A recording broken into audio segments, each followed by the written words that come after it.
This is the 5 ways a Filipina fails when dating a foreign guy. Don't bring your phone on the first date. If you do, turn it off.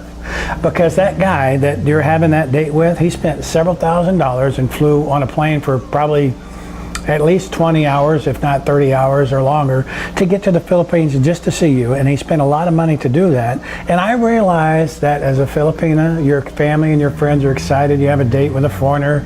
Is this the one? Is he a live one? Is he a nice guy? Is he a bad guy? And they're concerned about your safety. I understand all that.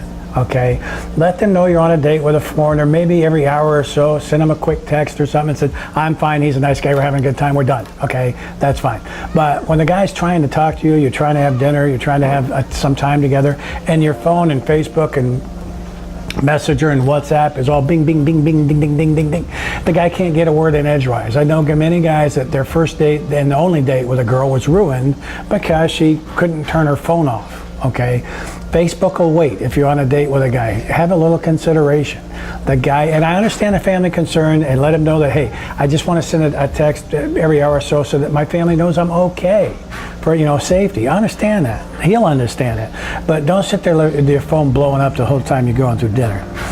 Don't start your relationship with, gee, take me shopping. Most foreigners really aren't rich, despite the concept that you think they are. They're not. No one wants a high maintenance diva. So if you come off like a high maintenance diva and you want this and buy me that, you're going to turn the guy off. The guy's going to walk away. He's going to find somebody else that's not such a high maintenance diva. Money should never be discussed or asked for, and doing so puts you in a scammer category for most men. So I would avoid that subject if you're interested. I mean, casual questions about, the guy, what he does for a living is fine. Don't get too pushy, And when you're having a conversation, most guys, they're asking you a direct question. I realize it's not really the Filipino way to be very direct and honest in your ad. I mean, not dishonest, but giving direct responses that are kind of a personal nature to direct questions is a little difficult to deal with. But if the guy's going to ask you a direct question, be nice enough to give him a direct and honest answer. Don't tell him what you think he wants to hear. Tell him the way it really is, because if he was asking your opinion, he wants it. If he doesn't want it, he shouldn't ask for it. So, the direct answer is a good way to go. I mean, contrary to Filipino upbringing, it helps in determining both of you are right for each other. So if you communicate honestly and openly, that's a good thing. Never tell him what he wants to hear. Don't ask a lot of questions about his house, his monthly or annual income, or what kind of car he drives, what kind of work he does, other than basic information. If you're pressing too much on questions like this, he's beginning to think, well, are you a gold digger? Are you just looking for a guy with money? Or you want to marry a nice guy that loves you and returns that love and things like that?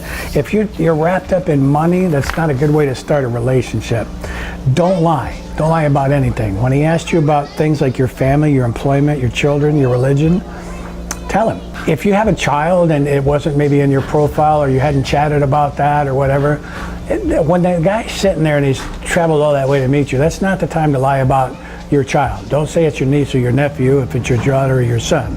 Be straightforward about your family, your employment, your religion, and your children.